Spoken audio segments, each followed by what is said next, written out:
તો તમામ ખેડૂતો માટે સૌથી મોટી અને મહત્વપૂર્ણ માહિતી આવી ગઈ છે કે ભૂપેન્દ્ર સરકારની મોટી બેઠક ગાંધીનગર ખાતે આજે મુખ્યમંત્રી શ્રીના અધ્યક્ષ સ્થાને સવારે 11 કલાકે કેબિનેટની બેઠક મળનાર છે।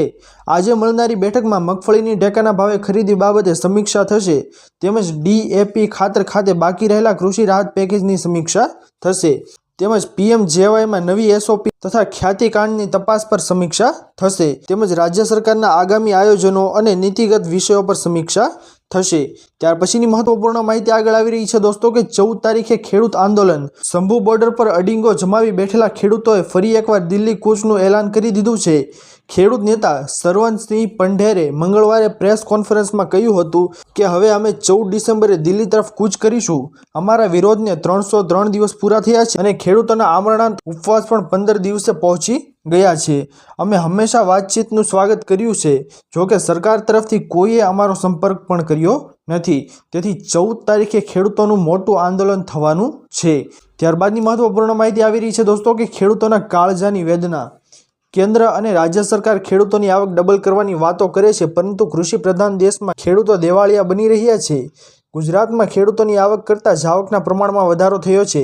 રાજ્યમાં પ્રત્યેક ખેડૂતના માથે 50,000 કરતાં વધુ દેવું થઈ ગયું છે। ગુજરાતના 42.5% ખેડૂતો દેવામાં ગુજરાતના પ્રત્યેક ખેડૂત ઉપર સરેરાશ 56,568 રૂપિયાનું દેવું છે। ગુજરાતના 42.5% ખેડૂતો દેવામાં ડૂબેલા છે।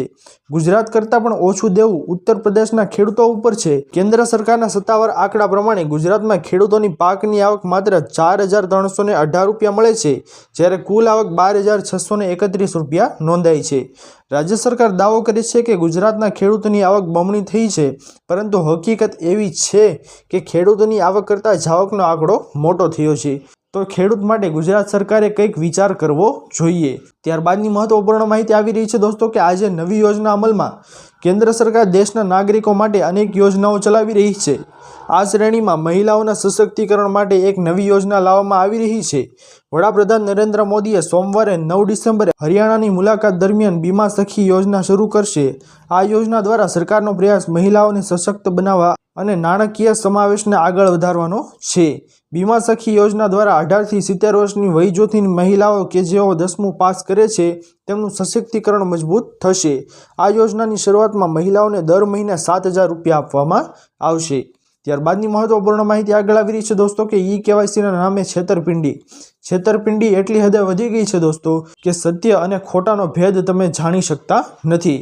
હવે ફ્રોડ કરનાર નવા કિમિયાઓ અપનાવી રહ્યા છે, જેમાં તમને KYCના નામે WhatsApp કે મેસેજમાં એક ટેક્સ્ટ મેસેજ મોકલાશે અને તે કામ માટે એટેચમાં એક એપ્સ એટલે કે ફાઇલ પણ મોકલાશે।